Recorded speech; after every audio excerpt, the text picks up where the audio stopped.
Hey, Derek, Hey Trey, here we are. man, I believe Tiger Woods said hello world when he was introduced to the pro world of the PGA. And I believe we're probably going to talk a little bit about hello world for another rider this weekend as Anaheim won. The Mecca of Supercross started this weekend. And boy, did it put on a show. Yeah, my goodness. Before we get too far in, this is the Beyond the Curve, the MX podcast. This is my co host, Derek Schaefer. I am Trey Heath, and we're going to break down A1 as we saw it from our couches and talk about the shenanigans that were A1, the good, the bad, the ugly, and where we go from here. So, Derek, what did you see? Some serious racing. Um, Going into this night, we all anticipated a stacked race, but I didn't realize how stacked it was actually going to be. Yeah, We've said from day one that this is going to be probably the season, and this is definitely the season. Obviously, we're only on the East. I'm anxious to see, or we're all on the West. I'm anxious to see what the East brings, but this is probably the best Supercross season we're going to see. incredible to me. We made it through one round, and we still have all of the riders. I don't know. Yeah, I think all the riders are. I haven't heard on Nate Thrasher yet, Yeah, but and I think Coop was okay. Just Cooper Webb. I guess we got to make sure we yep. we do that. But man, I guess let's dive in 250s first because they start first, and we'll jump into the melee and circus that's going to be 450. Yeah, 250 was a whirlwind, man. There was uh, it's riders everywhere. People that we didn't expect to be up front, Yeah, people that we didn't expect to be mid pack. Um, Joe Shimoda looked really good on that CRF.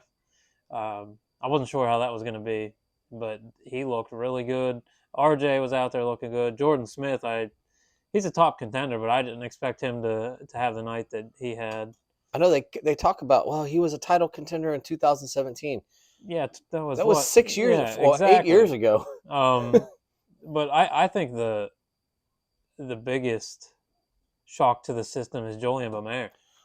Yeah, who knew he could ride Supercross that well? I mean, I heard he was a decent Supercross rider, but Yeah, and he rode futures really well, but they didn't look like top 250 guys. yeah, You know, yeah, well, we were wrong because he is by far. I That was a very busy track. So go back to the track. Anaheim one is very busy. We talked about that last yeah. week going into it. I know they made some track changes, which I don't think they should have, but they did. It didn't make it any less busy. There's still crazy rhythm sections, double whoop sections. Them whoops were beat come Yeah. qualifying. To going into the race. So I really didn't expect much out of Belmare, but boy, did he shine. Yeah, and I think he's a new addition. Some of the team changes, rider changes to those teams. I mean, Talon Bolin. Mm, Hello. I mean, he didn't even make a main last year, and he wins a heat race. Like yeah, hello. And Kitchen was a little underwhelming. He had his moments, but I believe that for the most part, the manufacturer side it looked good. mm, All the manufacturers look good. yeah. Another one was Hunter Yoder. He did pretty decent last year. He had some few outstanding rides, but he come out with like a 13th overall. I was watching him closely just because he's um, not the star, but I knew he had some good rides last year. He came into it Saturday night, and boy was on rails everywhere. Yeah, You didn't get to see him much on the TV, but what you could see of him and just watching his timing and all that, it was a good ride out of him too. yeah. I thought the track was busy. I thought the rides overall. It's weird to think that there's guaranteed a new champion on the West Coast because there is not a person that has won a championship in the field.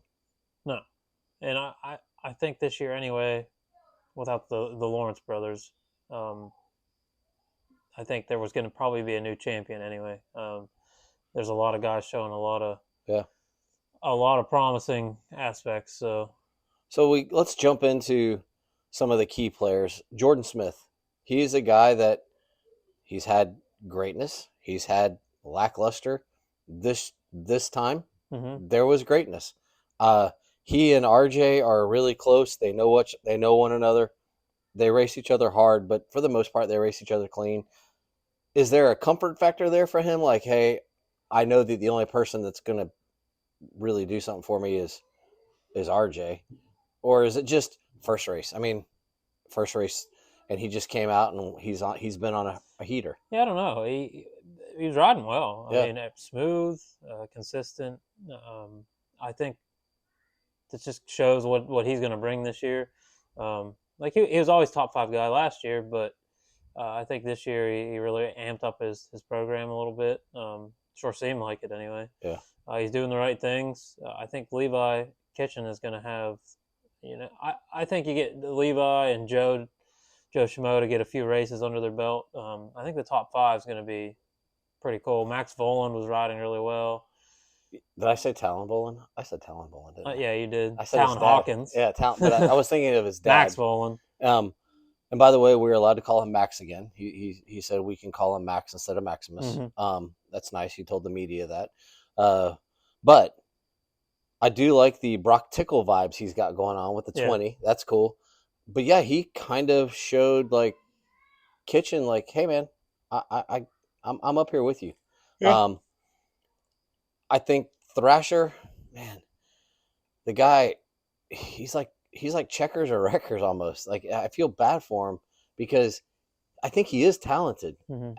And honestly, I don't think they're all accidents, and there was a lot of front end kind of accidents.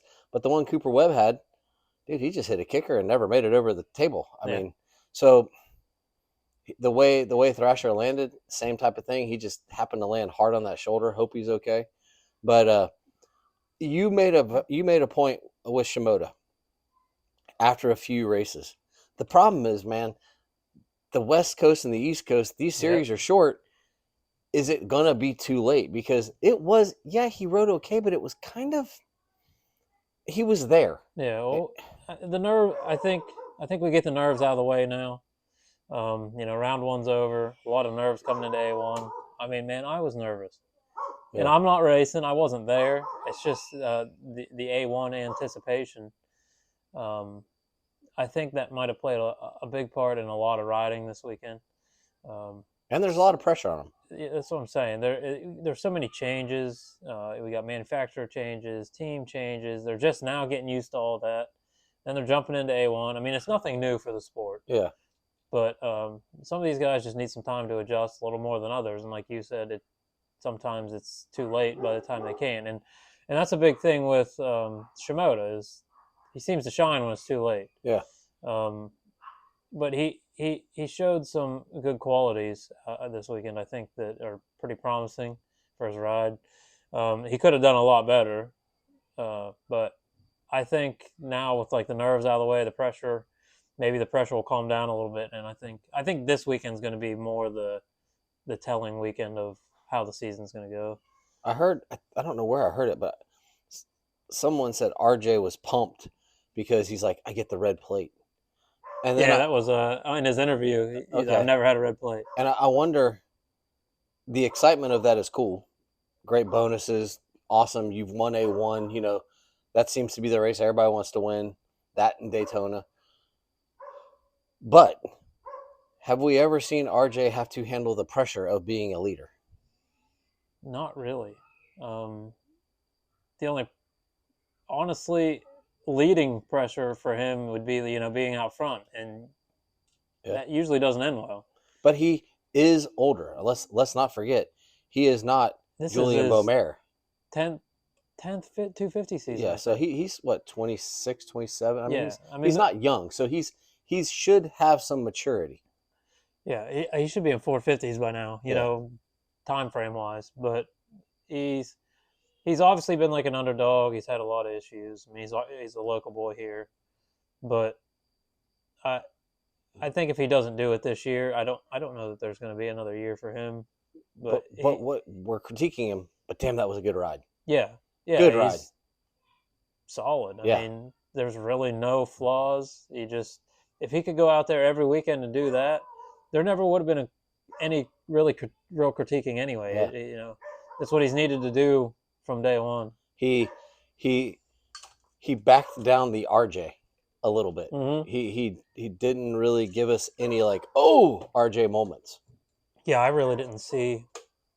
There was no close calls or anything that I can think of. I'm trying to recall, and I didn't see anything, and that's what you're always looking out for someone like him is those moments. You know, a minor little front end wash or something but that's typical for racing. That track was slippy.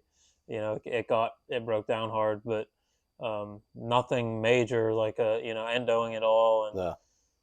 no major saves. Like I said, if he keeps riding like that, I think it's going to be a promising season. I think one of the coolest parts of the track, and it was a boring part of the track, they hit a double, they accelerate, they're flying across the start straight, mm-hmm. and they're coming into a left-hander, and there must have been a little hump because every single time they get on the brakes, every single one of them, the back wheel came up. They would nose pick a little bit and then come down. I'm like, dude, is someone going to miss this and bail off? And mm-hmm. for some reason, that was just out of all the cool things on the track, that part was like, dude, they are coming in hot. And does someone get too high on the nose and just roll it through the berm? And that would have been a Sexton move right there, based, with last year's riding. I would have expected Sexton to do what Cooper Webb did. Yeah.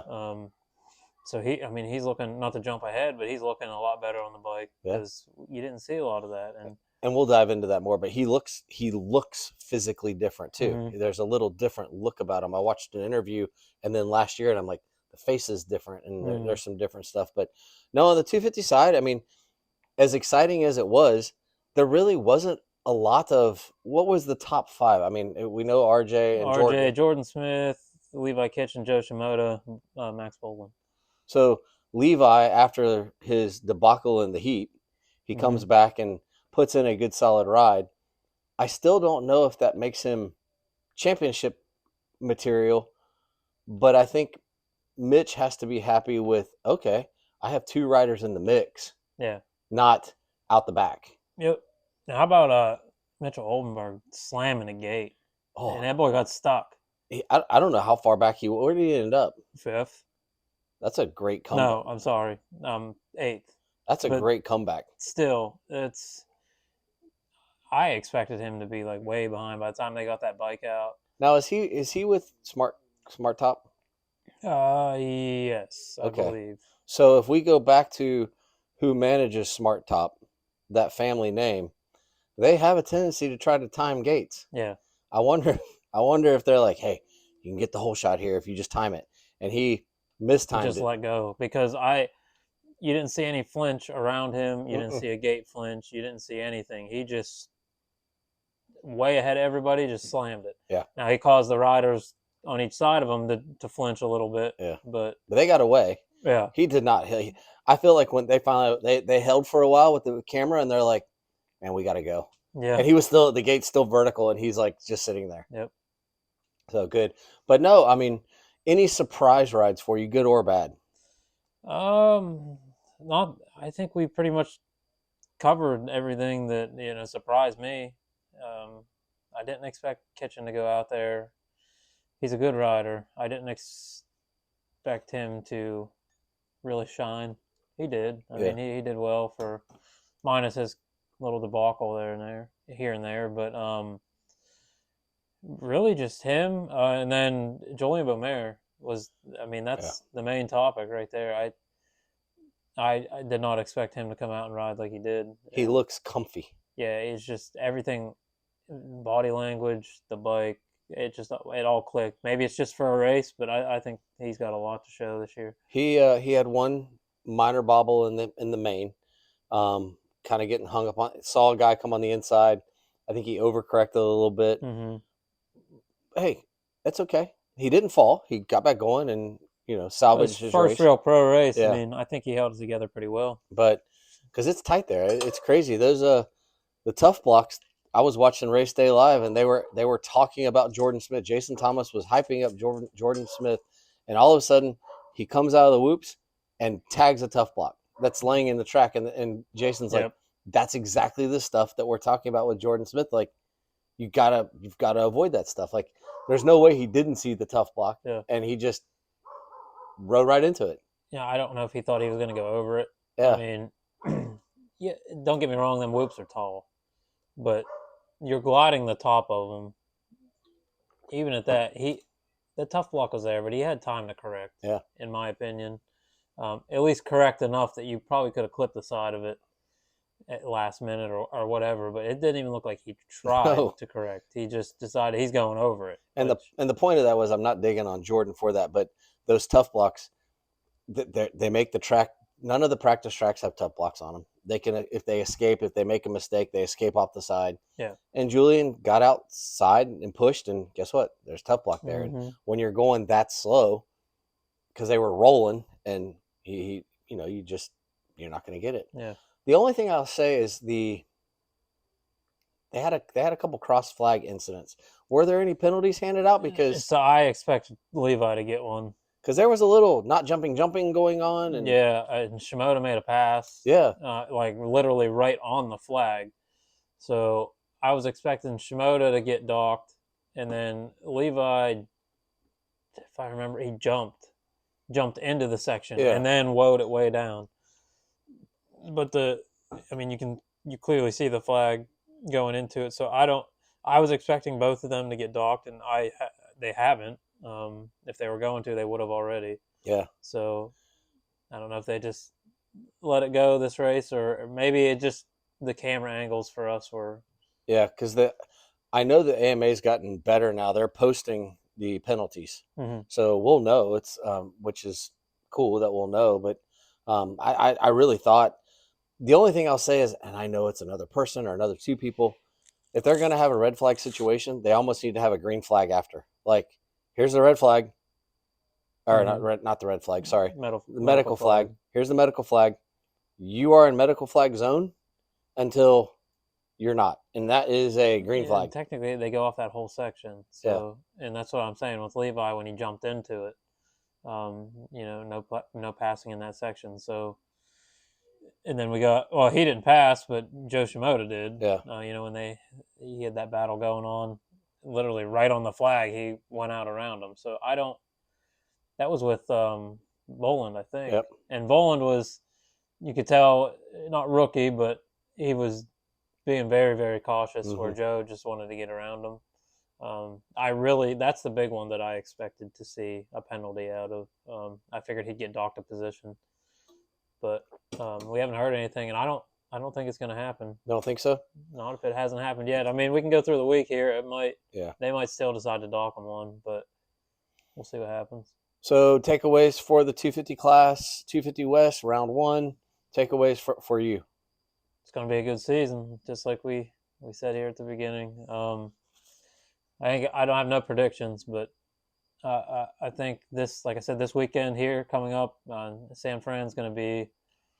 I think it's going to be the one that tells what the season's actually going to lay out like. I'm excited to see what these boys have in store, really. Yeah. Yeah, I think it's exciting. They're going back to San Fran versus Oakland. I mean, last year, guys were having stuff stolen left and right. So I know it's a little more expensive real estate for them, but you know what? Safety is paramount, and it's the same area. So I mean, it's literally across the bridge from one another. Yeah. So that's cool. But yeah, so 250s. Before we leave that, our own local HBI team had a rider in the 250 West class, Slade Verola. Yep. And made an honest presentation for his first professional ride. Yeah, no, Slade rode really well. I watched him all through qualifying. He was fourth last year in the SX Futures series.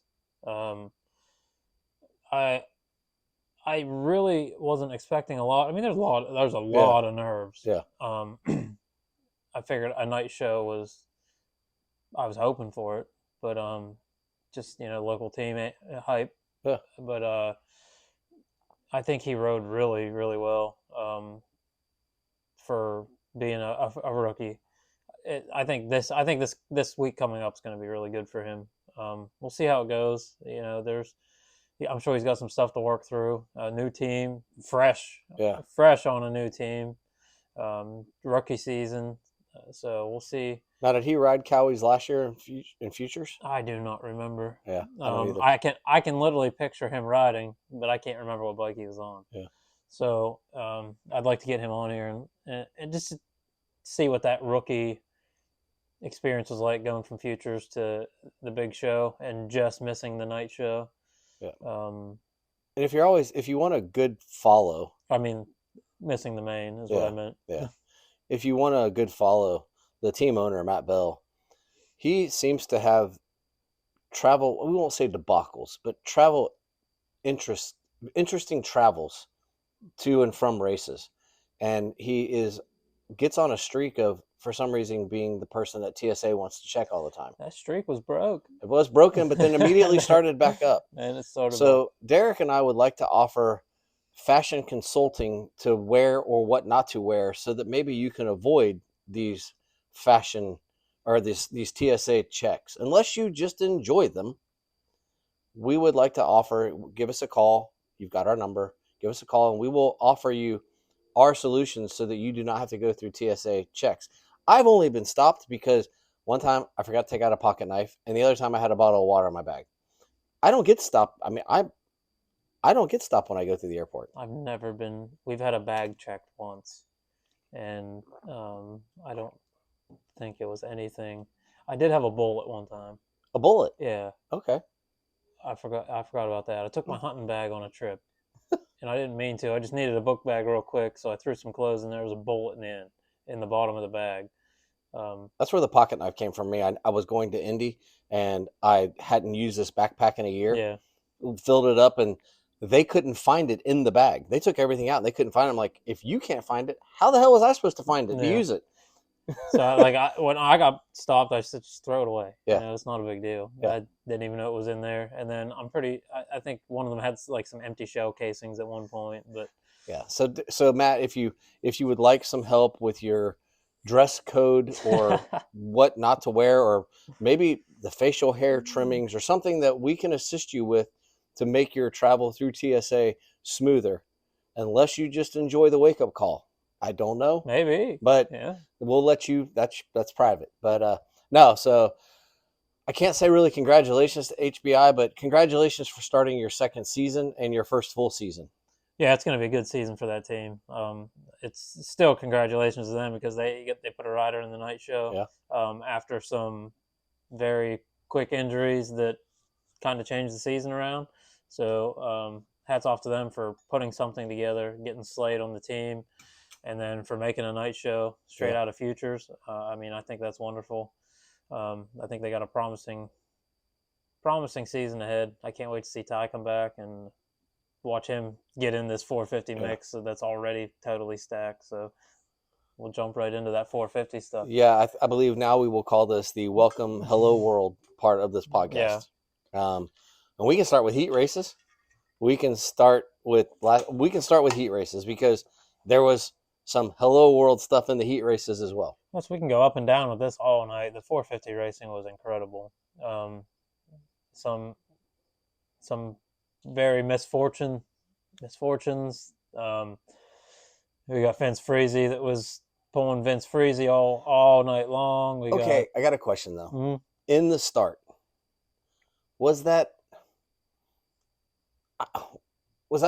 that was not a Vince Freeze. That could have been by anybody. Could have happened to anybody, but in my opinion, if we want to jump right into that, cutting across an entire field of riders, you know better.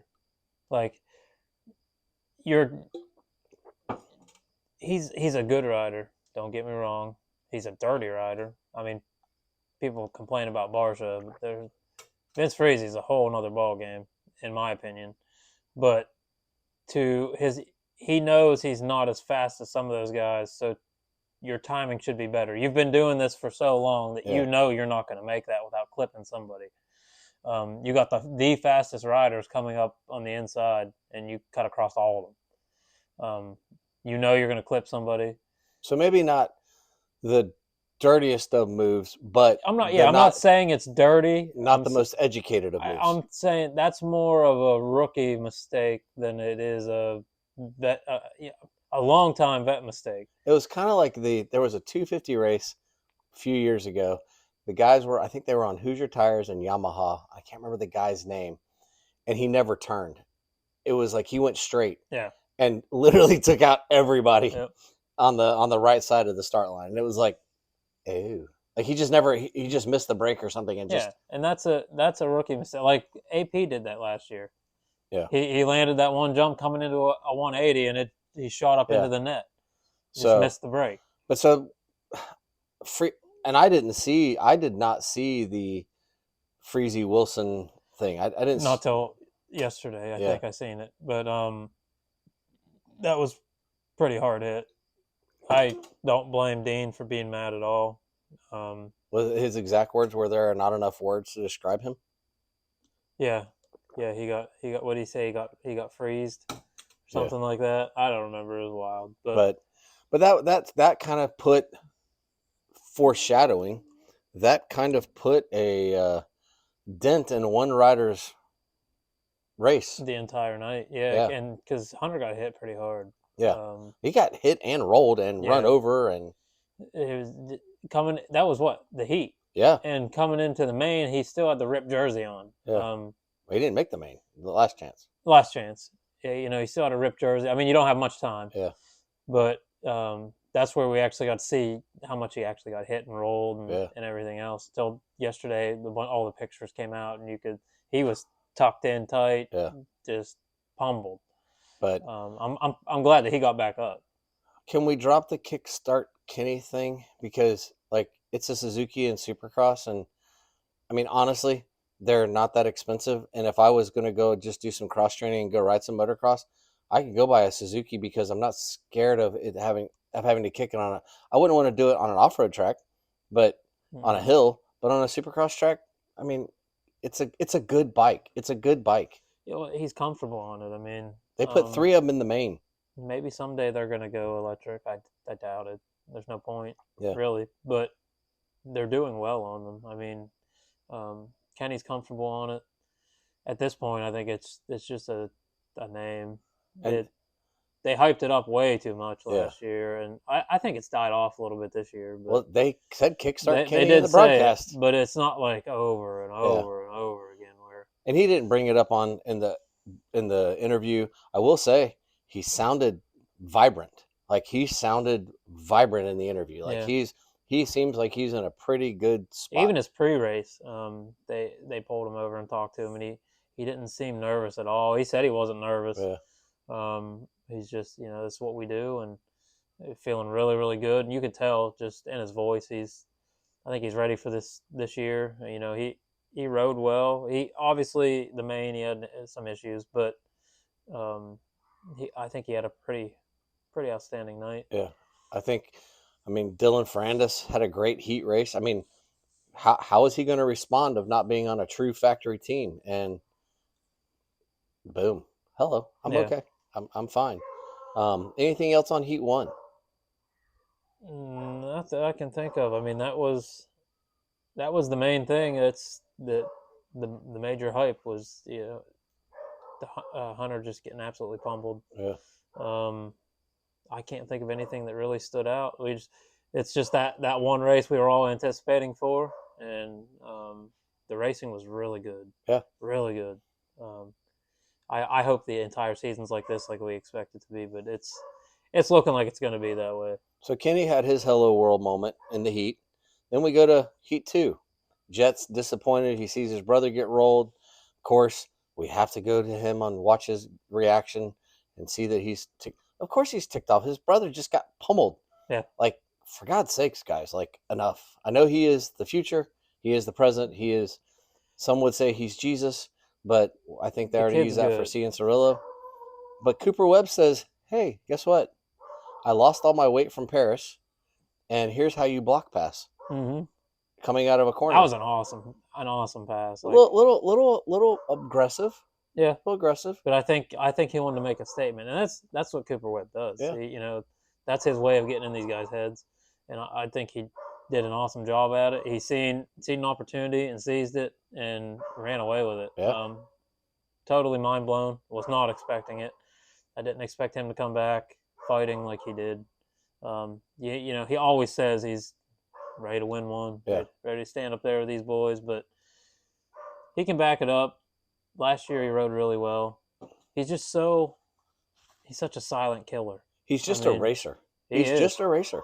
and he's a silent killer. I mean, he comes out of nowhere, and there's never any hype around him.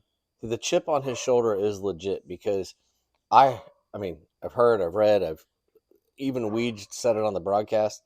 He was a little pissed off that he wasn't really brought up in the pre-race stuff. Like he wasn't listed as one of those guys. Yeah. And I think he kind of, and he was riding that way in the main too. I mean, it wasn't, I know we see where he finished, but damn, he had a fall and still finished top 10. And Yep. right now you're finishing top 10. It's good. Oh, if you're in the main, it's good because everybody in that main event is an all-star. I mean, like we said, this is a stacked house. Yeah. But no, Heat 2, Cooper. So all of a sudden we have two veterans just putting it in right away. No ifs, ands, or buts. Let's just go ahead and get ourselves in. And I don't really recall much excitement or anything in either heat that kind of sticks out of, I have to talk about this. But no, I really thought like, okay, Kenny and Cooper. Jet made a run. I will say Jet had him. Yeah. There is no doubt in my mind Jet would have passed him. Jet, I think. You think Jet was going to get him? Yeah, so Cooper passed him. Cooper ran away with it. I think Jet backed off. You could tell that Jet was not riding Jet style. Yeah. And then he was down 3 seconds, and then it went down to like 4.5. Yeah. And I'm like, man. And then the next lap, he was down 1.5 seconds. Yeah. And I'm like, if you can gain that much time it's hard to gain a second, let alone gain 3 seconds back in one lap. He, in my opinion, had him. You could see the cameras, the back angles. They were in the same section. You could see it clear as day. Had he not cross-rutted and hit that tough block, I guarantee that turn he would have had him.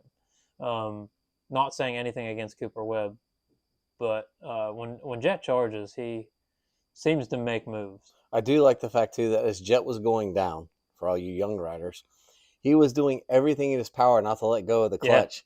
Yep. And then, do they run recluses or something like a recluse? Because some of them do. When Shimoda fell, his bike didn't stall and Jet's bike didn't stall. Yeah, I mean they're designed to not stall. Yeah. I don't know how many actually run recluse. There's quite a few of them. Yeah. Which plays a huge factor in that. But I don't know that HRC does. I don't know that I've ever. Yeah. I mean, Henson has a version. They all have their own versions of it. So, but those clutches are designed to hardly be used. Yeah. So I mean, that was the bobble, and I'm sure the collective motocross, supercross world was probably like, oh no, but no problem at all. We'll take it to the main. The last chance qualifier. It was really. Justin Hill is still a good rider.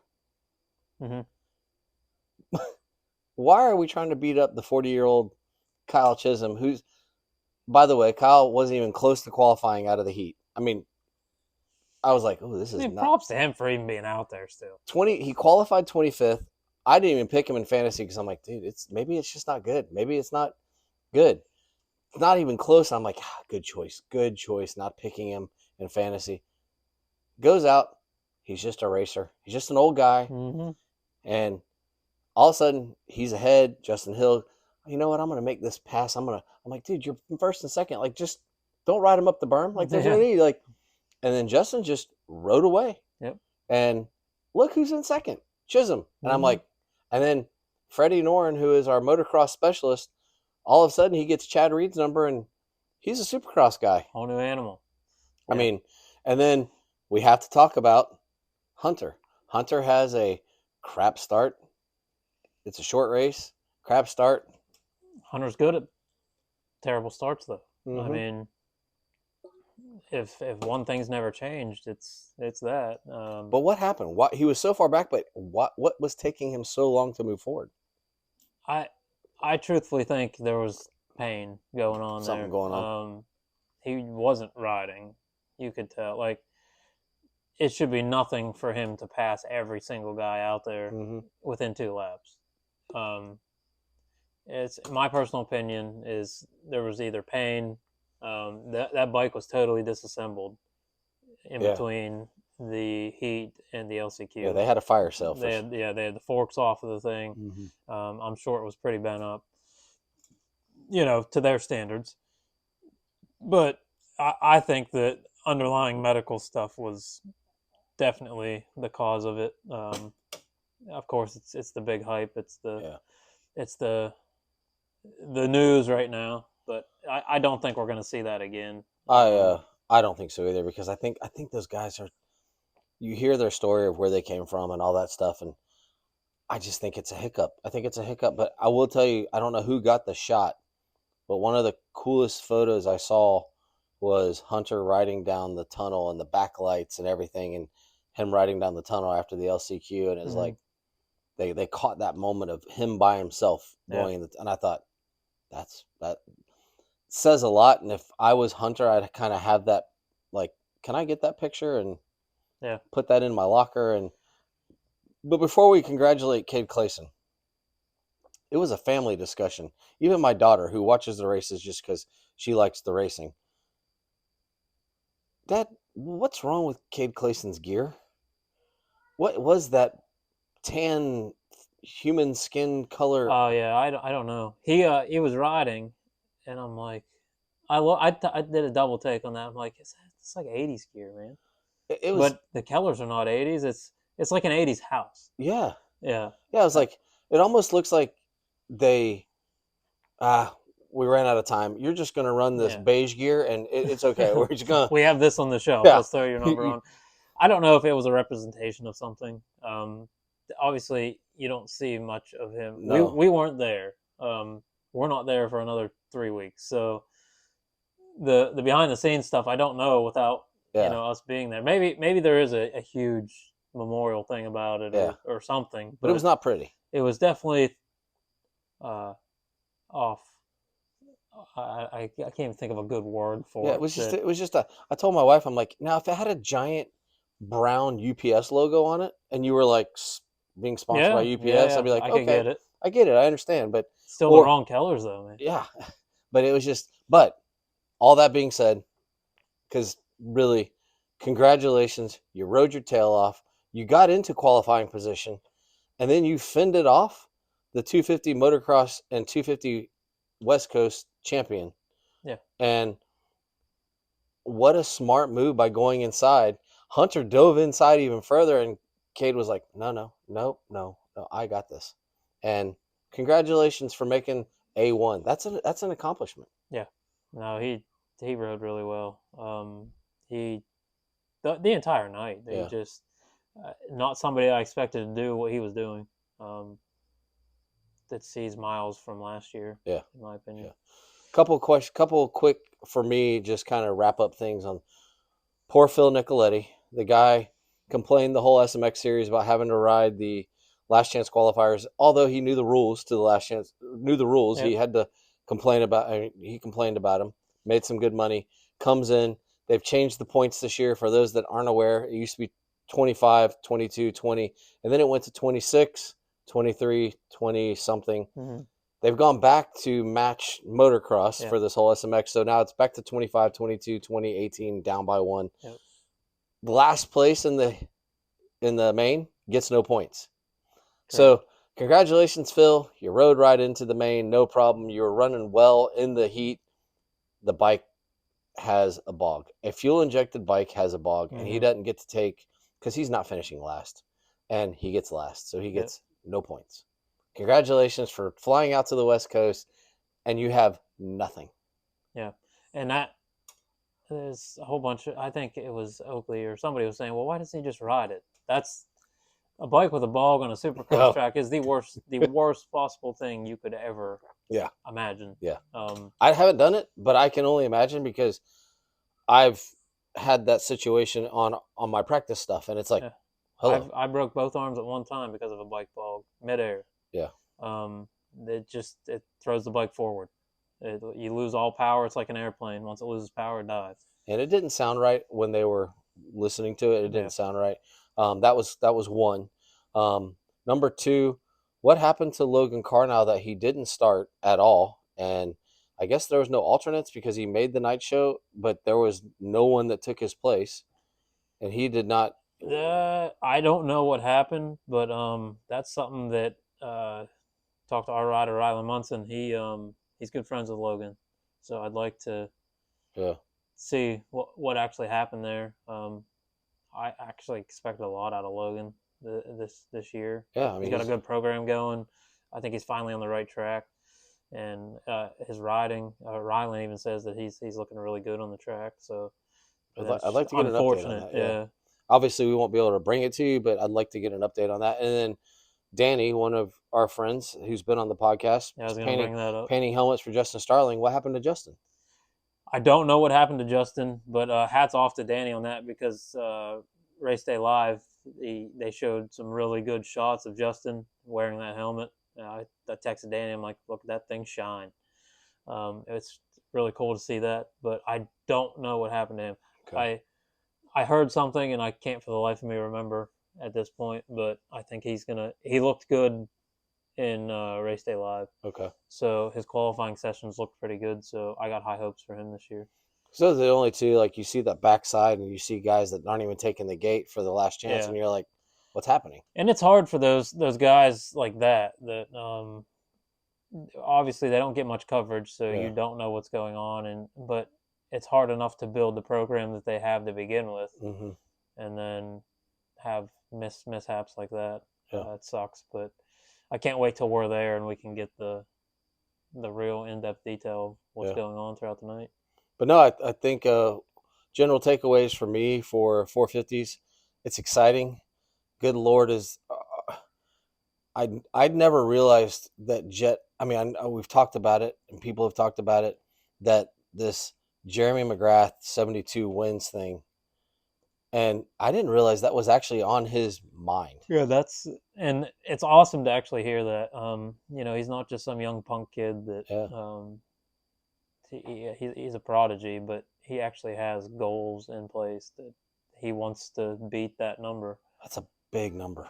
It is, but he's already on track. I Yeah, mean, yeah, he just got number one. yeah, And a lot of people probably think, well, yeah, he's already up to like 30 or whatever, but it doesn't go like that. yeah. That's 72 Supercross wins, in a premier class. So he's got a long ways to go, but he's young enough that I foresee it happening. I don't know. I've heard rumors that Deegan's pretty strong, and when he makes that transition, it will become the Deegan Jet show.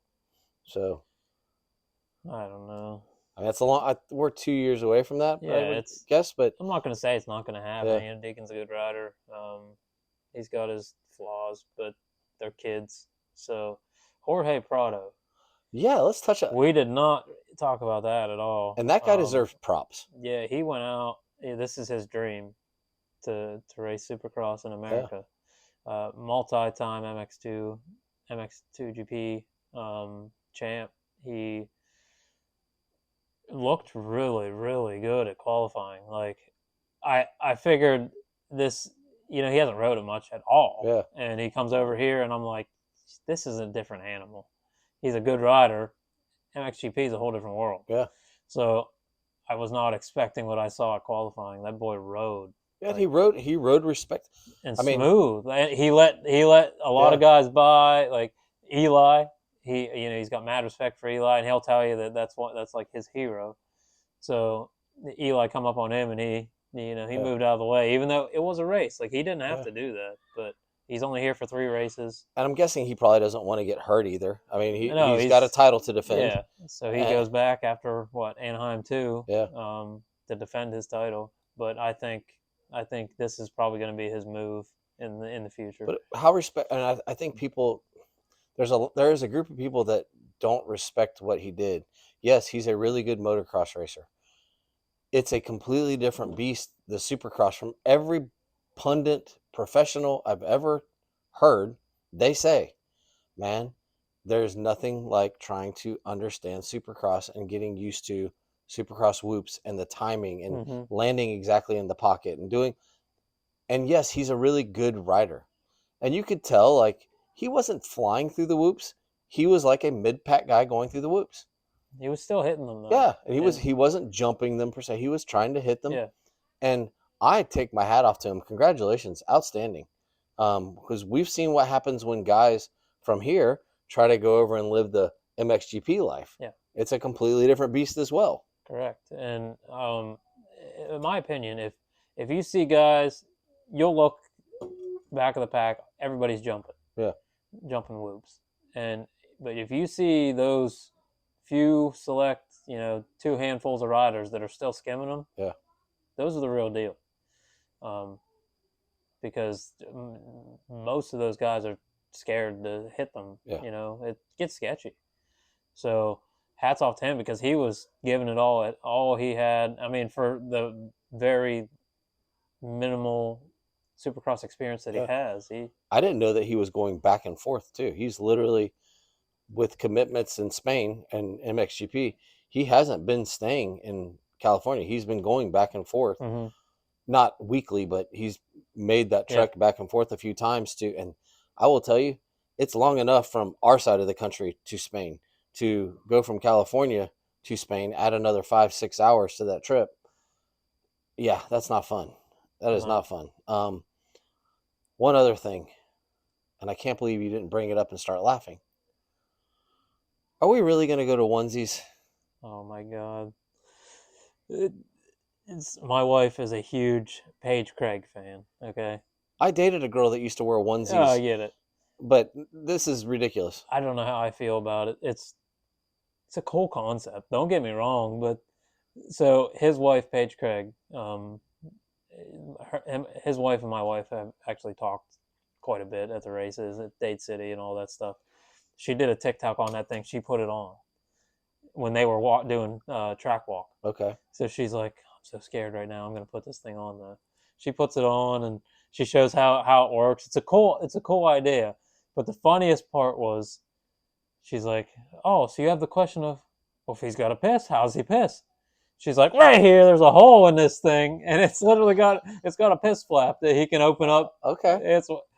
But I don't know how I feel about it. It's a cool concept, okay? But it's not. I don't think it's for this sport. How did he get chosen for that? I don't know. Because yeah, it's different, and it looks so soft. Like, okay, but here's the deal: I don't see Jimmy Jackson riding local motocross, throwing on his onesie to go race. Yeah. I mean, do you see that taking off in the local racing scene? But who else besides him can play it off like that? You know what I mean? Yeah. So I guess I can look at it that way. He played it off really well. Turned it into something cool. Now you got all these. There's quite a few riders like, hey, when am I getting my onesie Fox? Yeah. So I think he turned it into something fun. I'm anxious to see if they make a new onesie every week for him. So is he? Yeah. I bet you he gets a onesie every week from here on out. Does he like it? I don't know. He didn't really perform that well in the main. No. And I wonder, like Michelle and I were talking about it. So when you wear, like when you have your pants and your jersey, if you move and your shirt untucks a little bit, it's extremely stretchy. I'd noticed. Okay, because my thought was if you go to move, there's your shirt isn't coming untucked. The pants are coming out of the boots. Yeah. Feeling. See, it looked really stretchy in the torso area. Okay. So I think they did it's a really cool design for what it is. It's not something I ever would have expected. Yeah. But like I said, it looks soft because I think it's very stretchy. And it's almost, if you stretch yoga pants, you can see through them. Yeah. Usually on people, you don't want to see through them on. Well, they're the ones stretching. But I think it was the same concept. It looked really thin in the torso area. And like his wife Paige had all her clothes on underneath it. She had like real baggy jeans, and she put it on over top of all that. Okay. And it looked kind of stretchy in the torso area. So I'm gonna guess it's really stretchy right there. We just turned yellow because our light died. Yeah, that's all right. But I think they thought of that, Yeah. and I'm anxious to see how it evolves. Yeah, because it's definitely something that they're. I don't think you would put it in a race scenario if you weren't going to try to bring it forward further. Yeah, it's been tested before. Yeah. I mean, it has. It's just never. It's one of those items that was never released publicly. Well, all race Um, car drivers. Race car drivers and MXGP, not MX, MotoGP guys. It's what they wear. They wear one piece suits and yeah, they got zippers though. yeah, That's the big thing, and it's actually cool how it works because it's got a flap on the front, yeah. and then so you slip in through the shoulders, and then there's a flap that goes over the neck to cover the neck area and all that. So it's a one piece with like a scarf type deal, Okay. to close up the hole. But it's like I said, it's a cool concept. But Would you wear it? no, I don't think so. See, I don't think I could wear it because I get bubble guts before a race. I would have to take the thing off That's to my go to the bathroom, yeah, and then it's sitting on some porta potty floor, and then I got to put that thing yeah, back on over the top. right, and that's right where it's gonna lay Yeah, too, the neck. yeah, You have to stuff that thing between your legs yeah. while you're. So I don't know. I'm guessing the off road world will see this last. If I see an off road dude wearing it this year, I don't know if there's a Fox guy that's off road, but if I see an off road guy wearing it, You're gonna go I'm good. pet him. I'm gonna have to go check it out. Yeah. Can I try this thing on? Like, Well, I'm gonna say Detroit. You might get your chance to go. because it's not a fat person's gear either. Like No. it's kind of like it's like a guy like me trying to wear 7. Yeah, well, it was obviously if Christian has been the test rider for this thing. Yeah. It's right now. It's designed for him. Yeah. There's no way it's in production yet. So I think they probably put it to the test. It looks like it held up well. Yeah. He didn't perform the best, but it looks like it held up well. So I bet, like I said, I'm going to play some bets on 17 rounds of onesies, all different colored onesies, unless he absolutely hated it. Yeah. Unless he says that was a hinder to his riding. But I feel like, moving back and forth on the seat, it would just feel awkward. Yeah, because I feel like you're moving a lot. Oh, yeah, and that's my thing. Like if you were to yank yourself back on the seat, I feel like it would pull down on your neck or your shoulders. Yeah. Where your gear will separate, like Yeah. you said. Well, I've slidden. Wow. I have slid so hard on my seat that I've almost pulled my pants off. Yeah, I've done that 100 times. So if you do that with this onesie, all of a sudden it's down here. It's like choking you. And I'm anxious to see one ripped. You slide so hard that it just splits it in the back. But it's like a cycling singlet, basically, is what it's. That's wrestling literally singlet. what it is. But Yeah. heavy duty. Yeah. Mm-hmm. So, but no, I had to bring that up, and I'm glad we got a joke out of it. Congratulations to Fox for pushing the envelope. That's cool. Kind of what 7 did when they bought out the really tight gear, and now the joke is on Justin Barcia, Troy Lee's gear, super tight. But no, awesome stuff. Broadcast. How do we feel? I think that was the extra special broadcast because every member that has an NBC credential was on it. Yeah. Who was the new lady with Weege? I was gonna bring it up. Katie Osborne. Who is she? I don't know. Because it said KTM Osborne. I don't know who she is. I don't know, but I wasn't a fan. Like, my wife felt the same way. She's like, "Where'd she come from?" She didn't bother me, but she was until Rick Johnson got on there, and she was like trying to interrupt him. Like he would say something, she's like, What broadcaster does that? No broadcaster interrupts somebody, especially an ex-Supercross champ, while they're trying to talk. Yeah. I don't know if she's just excited or whatever. I just don't know where she came from. Yeah, or maybe she broadcast something else that allows that, or it's like a really exciting. Supercross is extremely exciting to people like us, but there must be some reason that she's like that. But Supercross isn't her place, I don't think. But the rest of it, I think they did well. I think Weege must have been going for the Forrest Gump look because that jacket. I was like, man, he kind of looks like Forrest Gump. Congratulations. That man has put in his time. He has called GNCC. He has called everything. He is all over the place. And he is now, he's going to be, because I think he will be when Lee's not there, he'll be that guy. And I think he needs to be that guy versus Lee. Lee did fine. He did. Lee had to. I will tell you, we saw the rawness of Bubba with Ricky. Hope you're feeling better, Ricky. I did not need to watch those videos that he posted with his intestinal problems he was having. The thing they stuck up his nose and. But hope you're feeling better. But we saw the rawness of Bubba this weekend, kind of having to be that person without the backup. Yeah.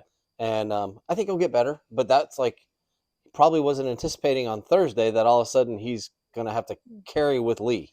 Yeah, but I mean, he's still James Stewart. He's old Polk County boy. And it still comes out in him all the time. On Race Day Live, I think it was Race Day Live, or was it First Hit on the broadcast? They did the 30-minute, and he is sitting in the booth, and I think that he forgot to take his hoodie off. I think he had his sport coat on, but he had hoodie on, and they came to him, and they're like, "You got it! Oh, never mind, you're on." And like, he's still in his hoodie, and I'm like, I don't think he's supposed to be wearing that hoodie. Everybody else is in coats and ties, and then the next shot they come back, he's got his sport coat on, and I'm like, Michelle says he had the hoodie on over, and he didn't have time to take it off. Yeah, but he put a TikTok video on of him and his kids were sitting in the stands for early qualifying, and it's funny how much different he is on the air. I mean, he's straight James Stewart, Polk County when he's on TikTok, but then when he's on the air, it still shines. I mean, you know where he's from, but he's getting a lot better. I think it'll come. Yeah, I know people are complaining that it's on Peacock. They are doing next day. Dude, buy your Peacock. You can watch Race Day Live straight into the racing. What is it, $5 a month? I don't even know. We just pay it, and it's one of those things like if you are a race fan, every major racing series except Formula One spends time on Peacock. Yeah, even at $10, like I'm willingly spending $10 a month to watch Supercross. Yeah, and it's one of those things like, dude, the broadcast, they don't have time constraints. They're showing heats and mains without commercial interruption. Yeah. Like, it's 20 minutes. Tell me what TV show you watch that doesn't have a television commercial for 20 minutes. That doesn't do it. So that's why you get the in-broadcast advertisements. That's why you get the Kawasaki Science. That's why you get the KTM Juniors. That's why you get all this stuff. It's in-house advertising so that we can have broadcast commercial-free. Yeah, and they do really well with that. Yeah, you get the few commercials that are over and over and over again, but it's very limited. I mean, people don't understand is how much time is actually in between those races. Yeah. And what is going on in between those races. If you've never been to a Supercross race or, behind the scenes at all, the racers are full bore all the time, but it's so spread out, and they don't make it feel that way on TV. No. It feels like you're always connected with it. There's sometimes, like I said, you get the few commercials that are over and over again, but that's your time to get up and pee, get something to eat. Yeah. By the way, go sit in a stadium. You get those same commercials in the stadium. Yeah. While they're doing track on the big maintenance, TV, and you don't hear what's going on Peacock. Yeah. Because all you hear is of the front end loader going in and fixing whoops. And they'll do some the T-shirt cannons and stuff in between, but you literally get more showtime on TV than you do at the show. Yeah, but I thought the broadcast was fine. My daughter really likes, for the life of me, her name for some reason has slipped my mind. The lady that does podium with JT. I cannot remember. It happened to you too, but it's only because you said. But my daughter, we're watching. She goes, "I really like her hair."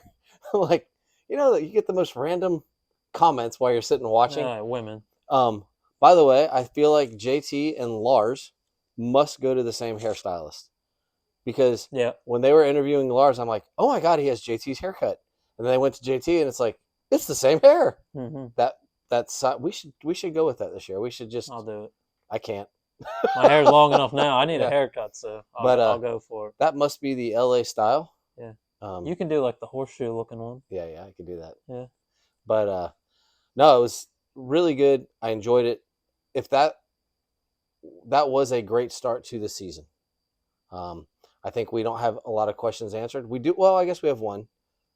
Jet can win a supercross race because there was talk about can he win a supercross race. Yeah, and there's all this hype. You got the haters, the Yeah. lovers, battling back and forth, and um, I I picked him for fantasy to win. Like I had a strong feeling that honestly he was the most comfortable out there. He didn't switch teams. You got Eli. That I know. Everybody expected Eli to come back and dominate, and we didn't really bring Eli up at all. I don't think But he's comfortable I yet. didn't. I did not expect Eli to come out and perform at all, and he didn't. He pulled a 9th overall, and that's honestly what I expected out of him. Almost a minute behind. Yeah, top 10 is exactly what I expected because he comes off a serious injury. Hasn't raced.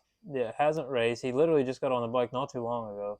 All these guys have been racing, training. They've been on the bike nonstop they got like 1 month off, but they didn't take any time off at all. They got 1 month off of actual racing. But you got like Jet and Hunter who still went over to Paris, and they really haven't taken any time off. Yeah. So Jet was, to me, the pick because he's been putting the time in. He's got the speed. It doesn't matter how stacked the field is. He's still light years ahead of everybody. Just in the racing aspect, the gate drops. So, and I just think he's a calculator. I think there's some things that we will never know because when we had the Ricky and James era and McGrath, they would just go out and they would kill everybody. Yeah. I don't think Jet's. I think Jet's a killer, but he doesn't care if he beats you by 5 seconds or 45 seconds. As my daughter said, a win's a win. And during the main, he gets a 3 or 4 second lead. They closed in on him. And all of a sudden, it was 3 seconds again. Yeah. And it's like, I think he just, okay, I stretch it out. I'm managing. I want to believe that he's that intellectual with his racing and that talented that he's managing his. Oh no, I agree 100%. I don't think that he's not out there pushing 100% all the time. Yeah. He sees those guys catch up, but they never catch up. Yeah. They're never wheel to wheel. If they are, either he's made a mistake or he'll re-gap them again. But usually, if Jet gets past, when he pulls something like that off, if he gets past, there's usually a reason. A bobble. The Heat, he made a ton of mistakes. Yeah. Mistake after mistake after mistake, and I think that worked nerves out of his system, and I think the whole Hunter thing had a lot to do with that too. I don't think his mind was there, and that's what my wife said. Do you think he's going to win, or is he going to be thinking about Hunter the whole time? I think he's pissed off, and she's like, well, that's what I mean. I don't think he's going to ride very well. I'm like, honey, listen to me. If you're pissed off, you ride ridiculous. Yeah. I mean, I do. So I think, like I said, next week is going to be. Jet did Jet things, but from the lead, he didn't. Yeah, he from the lead, he didn't fight through the pack. I want to see what happens when he starts 8th. That's where I'm at. So next week, like I said with the 250, this whole season, I think next week is going to show. You got all the nerves out of the way. It's going to show a lot more racing. We thought racing was good this week. I think next week is. Yes. There's going to be racing. And I don't remember because, like in Oakland, the track breaks down pretty aggressively. I don't remember San Fran what the dirt's like. I don't know if it's similar or I can't remember. It's been a little while. Yeah. So I don't know. I don't remember, but I don't think it's going to be much different. But when the tracks break down like that, it's good for us. Yeah. That's the true boys shine. It was actually, I was listening to a podcast, older one, from this past season, and they were talking about they wish that, because Dirtworks does such a good job on the tracks, they wish that they would obviously fix the safety stuff, the faces of jumps and that kind of stuff, but almost don't make the track so nice, because when it breaks down is when we, the fans, get to see the mistakes and some of the different things. Yeah. So if you can get away with not fixing this corner, but keep all the jumps, they would love to see that. That was the comment. And I don't necessarily disagree. I want them to be safe. But when it's safe, we all have seen the practice tracks. it's not much thicker than this cord of the line they all ride. Mm-hmm. And when they have to make that adjustment a la motocross and ride different lines, we get to see some different stuff. So Yeah. I'm kind of torn. I'm kind of torn on it. I think the racing is good. The only thing I want to see is I want to see what happens when Jet has to come from 8th. I think we're gonna see it. It's Jet's not gonna walk away with this. No, He's not gonna go undefeated. because I don't think you catch up to a Cooper Webb from 8th, or No, a Roxon or no, a and Sexton. I don't think he's ever had that true competition Yeah, yet, but he does now. And like you said, there's no 250s last year where he could go down and clear the whole pack and still have 5 minutes to go. yeah. That's not going to happen. Could he fight from the back to the front? The way that everybody rode Saturday, maybe. Yeah. In a 20-minute main, he might be able to go down at the start and still make his whole way back. But to go down mid-race and lose 6-7 positions, I don't think he's coming back from it like he used to be able to. Because there used to be a point when that stuff would happen, he would press, and he would not, and it would kind of accumulate the errors. So I'm wondering how the maturity of, it's a long series. There's 17 rounds. Mm-hmm. You can get a 5th, and it's okay. Yeah, and like he said, he's not focused on wins. He's focused on championships. Yeah. So I think the maturity's coming out a little bit. He actually has a goal in mind. So maybe you're not going to see those hard charges. And he's still a racer, though. Yeah. I mean, you go down, you're angry. You're angry at yourself, or whatever happened, whoever hit you, vice versa. You're still going to see the hard charges out of him, but I don't know. It seems like at the young age that he is, he's got enough win experience at this point and racing experience that I think he'll stay collective and look big picture. So we're about to shut this down, and we haven't touched on 2 really nice rides. Congratulations to Alpine Stars for locking out the podium. First Supercross of the year. Jet, Jason Anderson, welcome back. Mm-hmm. And Chase Sexton, welcome to KTM. And what good rides by both of them. Yeah, he did well. It was awesome. AP had a really good ride. KTM showed well this race. I didn't see much of Barsha. Just little bits here and there. Yeah. He looked typical Barsha. Nothing out of the ordinary. Justin Cooper. Yeah. Nice 450 debut. And he rode good last year in the races he did. Yeah, and it's true 450 first season debut, but he rode well. He stayed up there with the pack.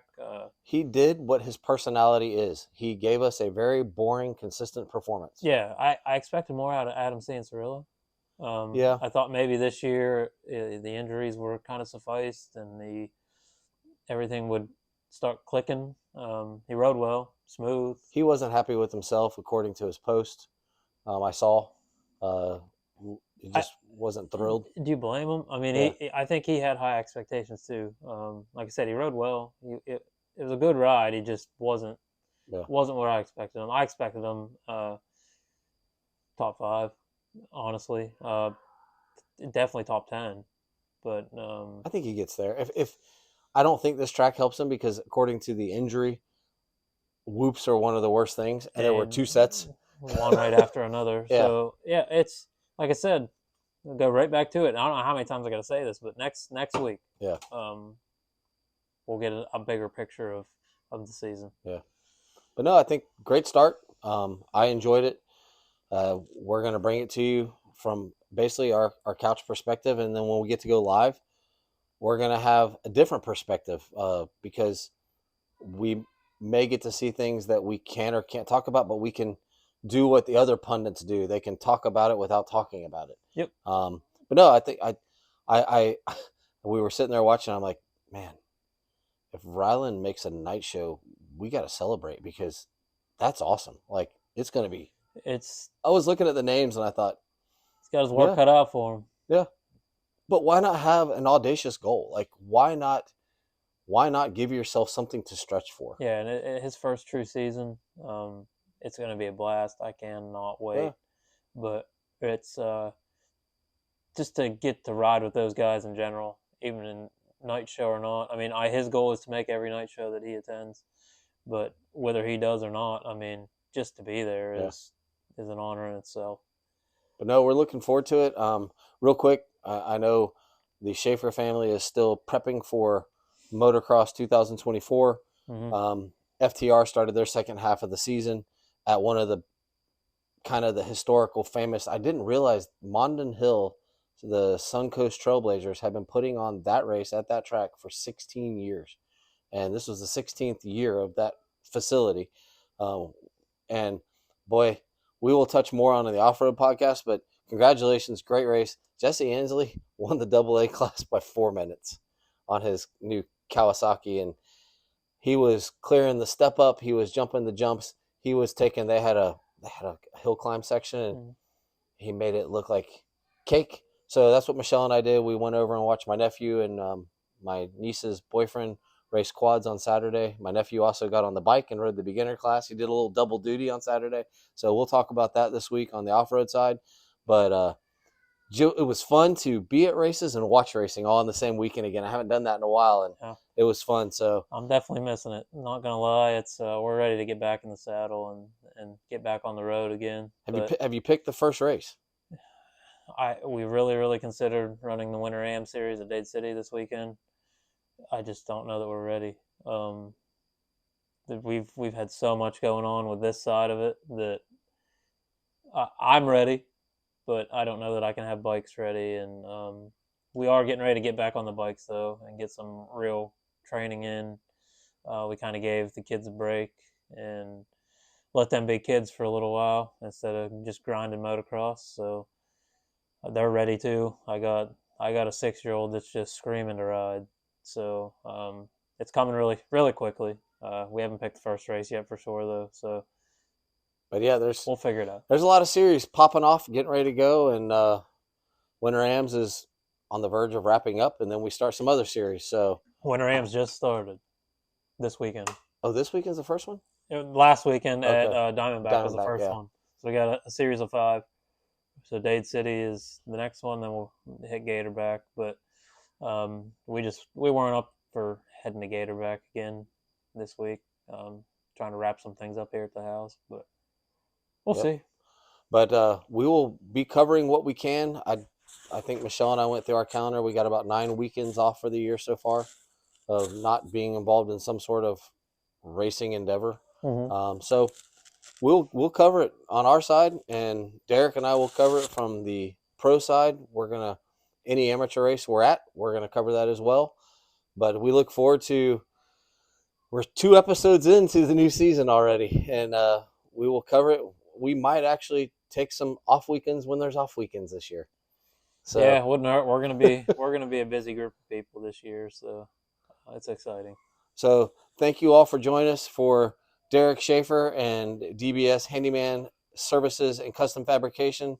I am Trey Heath with Michelle and Trey Real Estate. We are the Beyond the Curve DMX podcast, and this was episode 38 in honor of Rylan Munson.